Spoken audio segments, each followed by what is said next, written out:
ভাগ্যের চাকা যে কিভাবে উল্টে যায় এই পাঞ্জাব কিংসকে না দেখলে বুঝতে পারতাম না। হ্যাঁ বন্ধুরা, 2026 আইপিএলে শ্রেয়াস আইয়ারের দল পাঞ্জাব কিংস প্রথমে 6 ম্যাচ পরস্পর জিতে আসছিল এবং পয়েন্ট টেবিলের শীর্ষে ছিল। তারা 1 নম্বর থেকে 2 নম্বর হয়নি বেশ কিছুদিন এবং দুর্দান্ত ক্রিকেট খেলছিল। তারপরে শুরু হলো তাদের ভাগ্যের অবনতি ঘটা। হ্যাঁ, তারা পরস্পর 6টা ম্যাচ হেরেও গেল। অন্যান্য টিম কি হয়েছে, 2টো ম্যাচ 4টা ম্যাচ হেরেছে, তো পরে 2টো ম্যাচ 3টে ম্যাচ জিতেছে। কিন্তু এই পাঞ্জাবের ক্ষেত্রে উল্টো, প্রথম 6 ম্যাচ পরস্পর জিতে আসলেও তারা কিন্তু শেষে যেই 6 ম্যাচ হলো তারা কিন্তু হেরে এসছে এবং আরসিবি দুর্দান্তভাবে এই ম্যাচটা হারিয়েছে পাঞ্জাব কিংসকে। আরসিবি প্রথমে ব্যাট করে 222 রানের একটা টার্গেট তুলে দেয়, কিন্তু পাঞ্জাব কিংস সেই রানটা করতে পারেনি এবং আরসিবির জয়।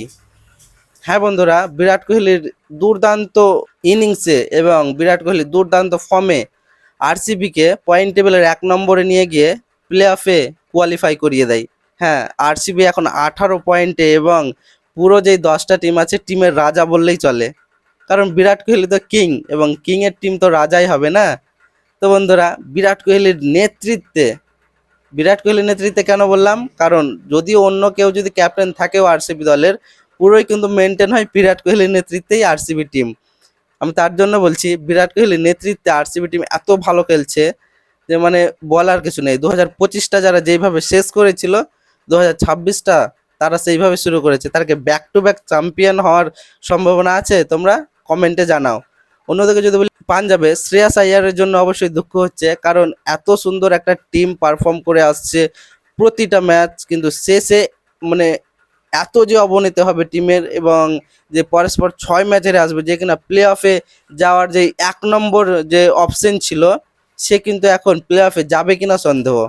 আর একটা ম্যাচ আছে, এই ম্যাচটা হারলে তো প্লে অফ থেকে বাদ হবেই হবে, যদিও এই ম্যাচটা জিতে প্লে অফে যাবে কিনা সেটাও সন্দেহ আছে।